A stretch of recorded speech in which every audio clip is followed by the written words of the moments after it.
अगर अल्लाह की नज़र में दुनिया के माल की कदर और कीमत मच्छर के पर के बराबर भी होती तो खुदा कभी काफिर को एक घूंट पानी का भी ना देता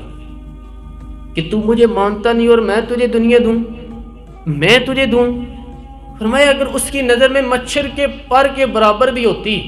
तो अल्लाह कभी एक घूंट पानी का काफिर को, जो चीज़ अल्लाह ने ना मानने वाले को दी है, मुनकर को दी है, तो उसके लिए दुआएं कर रहे हैं।